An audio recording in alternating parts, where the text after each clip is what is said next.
अगली गेंद full toss गेंद थी, लॉग ऑन सेट में खेली गई थी। लॉग ऑन सेट में अच्छी फील्डिंग यहाँ पर, 1 रन मिलेगा। इसी बीच पहली ओवर की समाप्ति, 1 ओवर की समाप्ति के बाद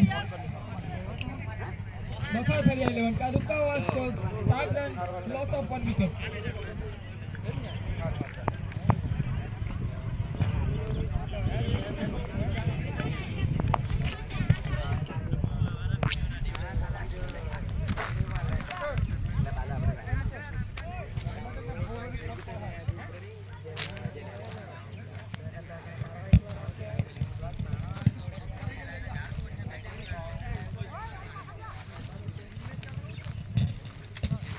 अब आए हैं अगले गेंदबाज टेकरी फरिया एक्सप्रेस कौशिक पटेल।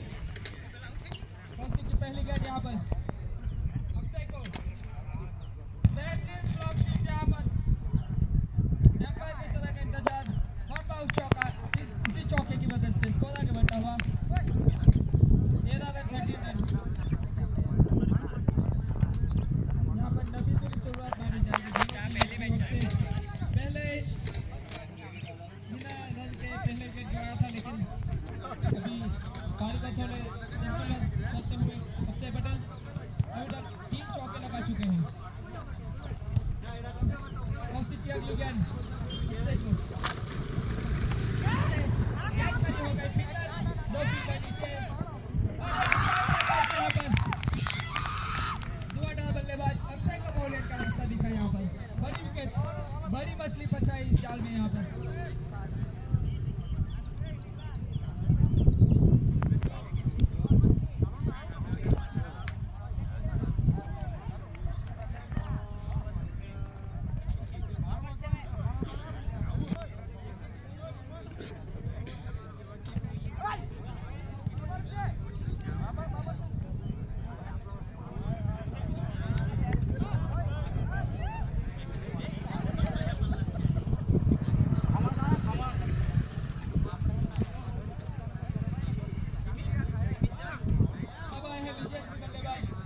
पटेल काफी अनुभव, कौशिक की पहली गेंद खेलने के लिए तैयार।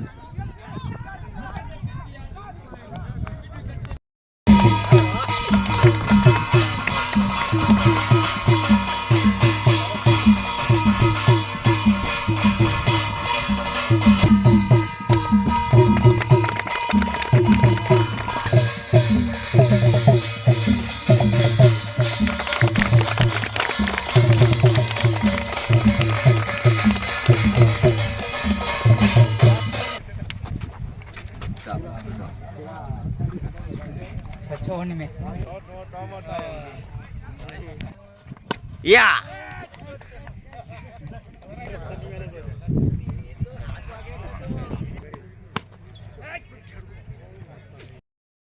એ સંવિધાન આપણા જે ફાઇનલમાં ક્રિકેટ રમશે એમને અમે અર્પણ કરીશું સંવિધાન।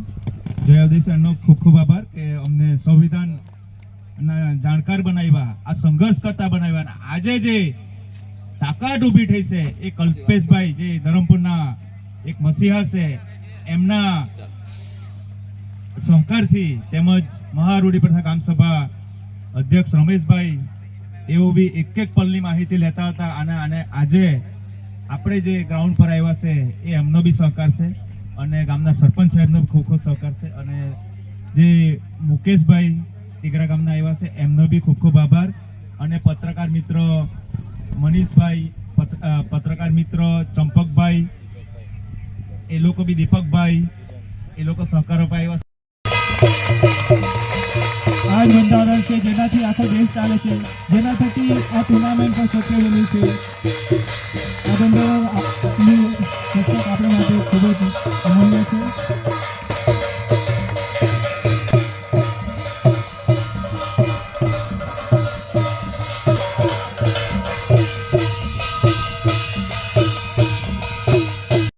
આજે જિલ્લા નવસારીના ચીખલી તાલુકાના ગેજ ગામે અહીં જે ક્રિકેટ ટુર્નામેન્ટનું આયોજન કરવામાં આવ્યું છે, તો જે આજે ક્રિકેટ ટુર્નામેન્ટનું આયોજન કરવામાં આવ્યું છે આ બાબતે શું કહેશો? આપણું નામ, પરિચય આપો। મારું નામ, હું ગેજ ગામના આદિવાસી સમાજના આગેવાન રાકેશ પટેલ, આજે ટ્રાઇબલ ક્રિકેટ ટુર્નામેન્ટનું આયોજન કરવામાં આવ્યું છે. જે 2 વર્ષ પહેલાં ટ્રાઇબલ ક્રિકેટ ટુર્નામેન્ટને જે અન્ય સમાજના અસામાજિક તત્વો દ્વારા વિવાદના કારણે જે રોક લગાવવામાં આવી હતી, એ જ ટુર્નામેન્ટ એ જ તારીખે આજે બંને પક્ષના આગેવાનો ભેગા થઈ સરપંચશ્રીના આગેવાનીમાં, પોલીસ મિત્રોના સહકારથી તેમજ આદિવાસી સમાજના આગેવાનોના સહકારથી સુખદ સમાધાન થયું અને અમે એ જ તારીખે ટ્રાઇબલ ટુર્નામેન્ટ આજે રમી રહ્યા છે. અને અમારા માટે એ બહુ મોટો ઐતિહાસિક દિવસ છે અને એનો અમે ઉજવણી કરી રહ્યા છીએ. અને આવનારા સમયમાં અમે બંને પક્ષો ભેગા મળીને પણ ટુર્નામેન્ટનું આયોજન કરીશું એવી અમે બાંયધરી આપીએ છીએ. જી, આપણે વચ્ચે બીજા પણ આગેવાન છે, એમની પાસેથી આપણે જાણીશું શું ઘટના બની હતી, શું અટકાયત થઈ હતી અને આજે ઉદ્ઘાટન થયું છે ક્રિકેટનું. 2 વર્ષ અગાઉ જે આગલી મેચ નાના ડુંબરિયા અને મોટા ડુંબરિયા વચ્ચે રમાડવામાં આવશે. આજે સંગઠન થયું છે અને ટ્રાઇબલ ક્રિકેટ ટુર્નામેન્ટ રમાઈ રહી છે, એનું આજે ખૂબ ખુશી છે અમને. શું કારણે અટકાયત થઈ હતી?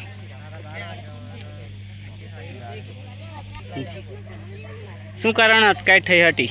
એ અસામાજિક કે બીજા વર્ગના અસામાજિક તત્વો દ્વારા અમને અમારા સમાજને અપમાનિત શબ્દો દ્વારા ગાળ આપી અમને અપમાનિત કરેલા હતા અને એના વિવાદના કારણે વહીવટીતંત્ર દ્વારા આ ટ્રાઇબલ ટુર્નામેન્ટ પર રોક લગાવવામાં આવેલી હતી. અને એ ટુર્નામેન્ટ સુખદ સમાધાન થતાં અમે આજે એ જ દિવસે એ જ તારીખે અમે ટ્રાઇબલ ટુર્નામેન્ટ રમી એક ઐતિહાસિક દિવસની ઉજવણી કરી રહ્યા છે. અમારા માટે, અમારા આદિવાસી સમાજ માટે એક ગર્વની વાત છે. જે તમે ઇન્ટરવ્યૂ આપ્યું તે બદલ આપનો આભાર. જય આદિવાસી.